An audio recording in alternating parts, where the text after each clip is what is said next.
Thanks, Kim. Now to some breaking news out of Russia this afternoon, where police say 40 people died and more than 100 were wounded in a terror attack at a Moscow concert hall this evening. We're told several gunmen burst into the concert hall on the edge of Moscow and then sprayed visitors with automatic gunfire before starting a massive fire. Video posted on social media shows huge plumes of black smoke rising over the building, which can accommodate more than 6,000 people.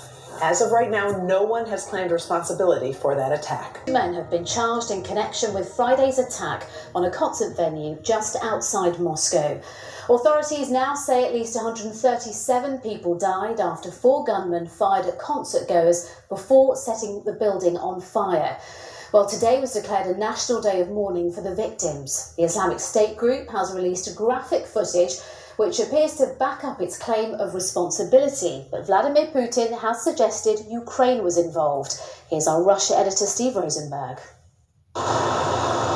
In Moscow, wherever you looked, wherever you turned, you could see this was a country in mourning and in shock.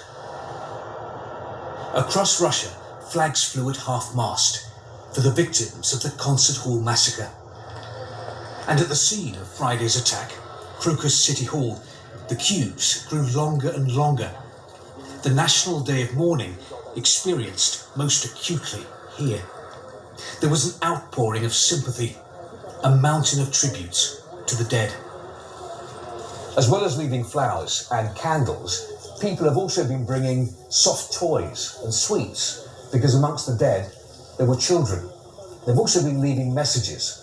One is addressed to the attackers, and it reads, "You are scum. We will never forgive you." Among the crowd, there was a mixture of grief and anger. It was a big shock because I live nearby and I saw it from my windows.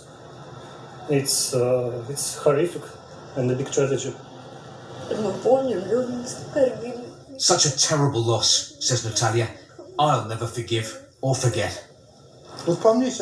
Bring back the death penalty, Yevgeny says, for terrorists, for sure. This is how the attack had begun. With gunmen in the foyer and desperate attempts to take cover. The attackers moved on to the auditorium. By the end of this, more than 130 people were dead. 4 suspects have been arrested. Tonight, the suspected gunmen appeared in court. Russia claims they've been caught fleeing to Ukraine and had contacts there. Kiev fiercely denies any link to the attack. The Islamic State group says it was behind the shooting. And on this day of mourning, silent prayers from a somber-looking President Putin. The Kremlin says he lit a candle for the victims in church at his country estate. And Russia is praying that there will be no more attacks. If there are, that will test people's faith in the president to keep them safe.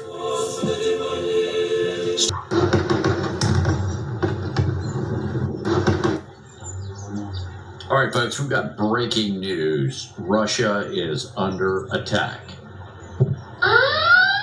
Yes, they are under attack.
It's Thursday, March 28th, 2024. And I have another emergency alert to share with you guys. Right now it is 14:09 Eastern Time here in the United States. And we have some major breaking news coming in from Russia. So what you're looking at here is a Russian ICBM mobile launch vehicle. This is the RS-24 Yars. And this is fresh video footage coming out of Siberia showing this RS-24 Yars doing a drill on dispersing to the countryside. Okay, so these trucks have a giant missile on them, a nuclear missile. They're kept in these garages. And if there's a nuclear war or there's a time of heightened tensions, they disperse these into the forest. And you can see here they're putting up snow camouflage netting over this truck so it can't be seen. And so this is a huge danger for the US during a nuclear war, because Russia has hundreds of these launchers and they can just disperse them into the wilderness and hide them. It would be impossible for us to find where they're located.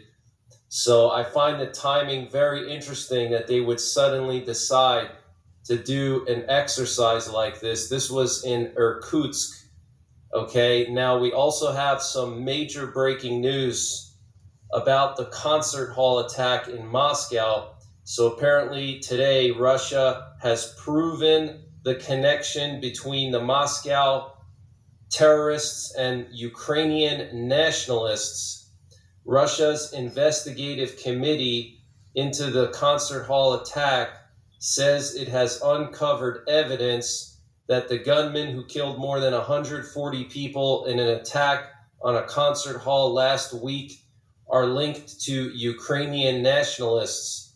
In a statement, it said the attackers received significant amounts of cash and cryptocurrency from Ukraine as a result of work with the detained terrorists, an examination of technical devices seized from them, and an analysis of financial transactions. Evidence of their link with Ukrainian nationalists has been obtained, Russia's investigative committee said in a statement. So basically, they conducted digital forensics on some computers or smartphones, and apparently they found some connection there to Ukraine. The head of the FSB in Moscow has said the United States, the UK, and Ukraine could be behind the Moscow terror attacks. This is the head of the Secret Service, or the former KGB, in Russia, stating these facts. They now have evidence that the US and the UK was involved, along with Turkey and Ukraine, behind this terror attack that now has claimed 140 lives in Moscow. The US, UK, and Ukraine may have been behind last Friday's terror attack on a concert venue in the suburbs of Moscow, which claimed the lives of now it's up to 140 and left about 200 people injured, according to the head of the Russian Security Federal Services, the FSB. Alexander Bortnikov told reporters on Tuesday that the authorities are currently trying to establish the identity of everyone involved in the attack, both inside and outside of Russia. We asked whether the U.S., Britain, and Ukraine could be behind the terrorist attack. The FSB chief responded, "We think that this is so." In any case, we are now talking about the information we have. This is general information, but they, the investigators, also have concrete results. So they're saying to the world right now, they're putting it out that the United States and the UK both were co-conspirators in this attack against Moscow in the music venue, which killed 140 people. He said Boltnikov's statements to the media following a meeting of the expanded board of the Prosecutor General's office in Russia. The FSB director told reporters that the intelligence service will do everything necessary to identify the direct organizers and sponsors of this terror attack. So this is the head, folks. You cannot get more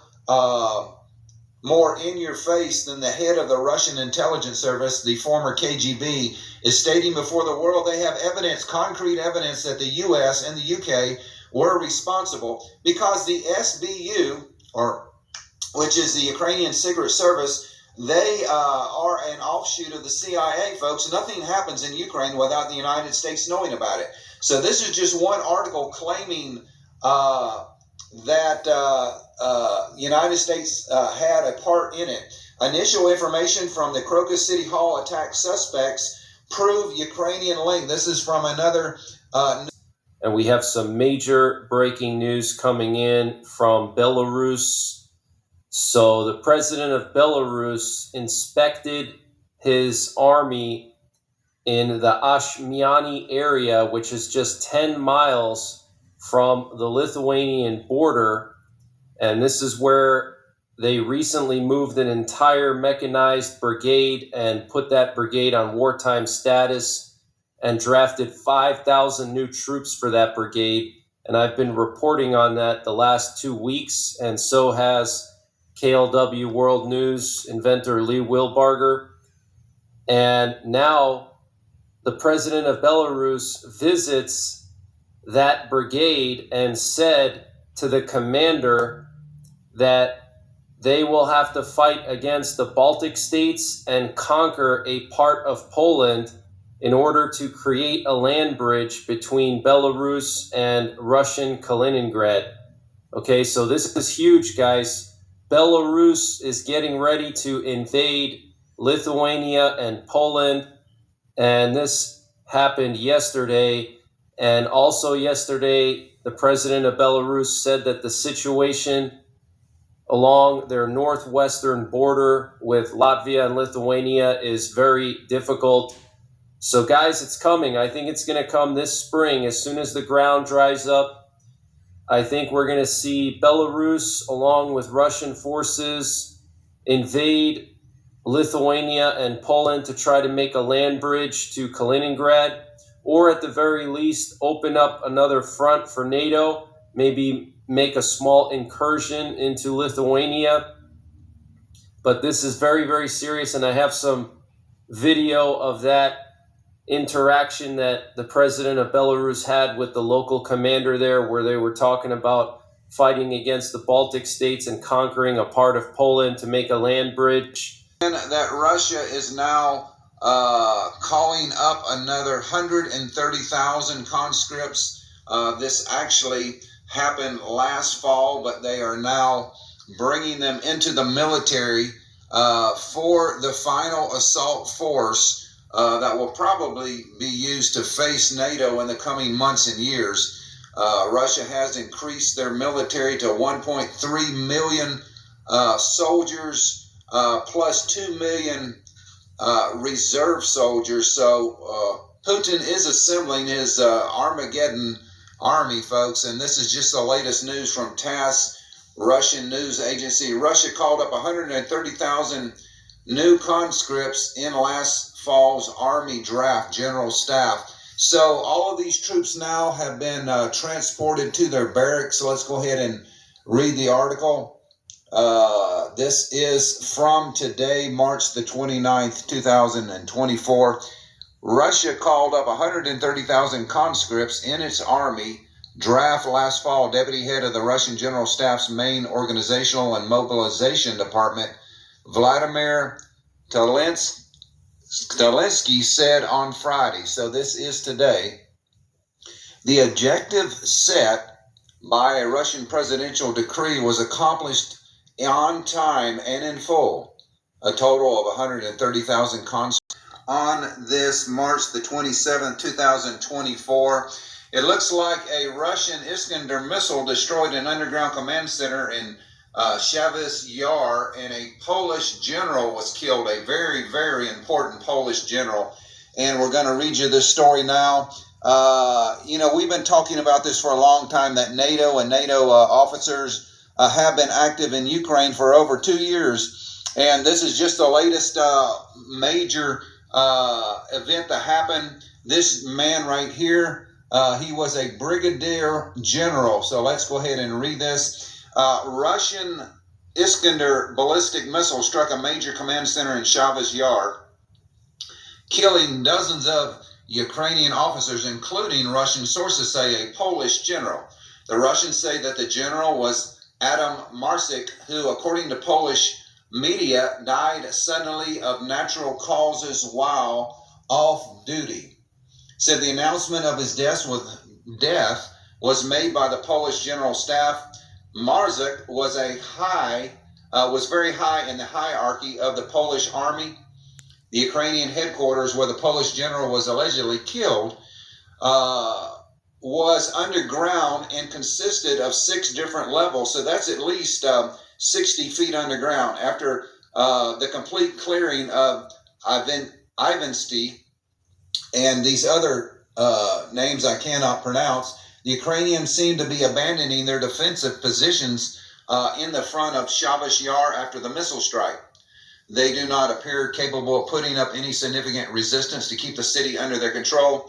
The fall of Shavas Yar may prove to be a catalyst for the Ukrainians and the continuation of the war effort in Donbass, because this particular city is a connecting link between the fortress cities of Kramatorsk, Slavyansk, and Konstantinovka. It said the Russians have recently stepped up their efforts to track down NATO officers and kill them. Now, for them, they are a primary target. And let's see if they have a picture of the general. This is the brigadier general right here. His name is Adam Marcik, and he was killed, according to the Russians, in a Iskander missile strike just a few days ago. So this is a very, very high-ranking officer, and you can see from these posts, folks, and I will leave all of these articles in the description box, a lot of news outlets are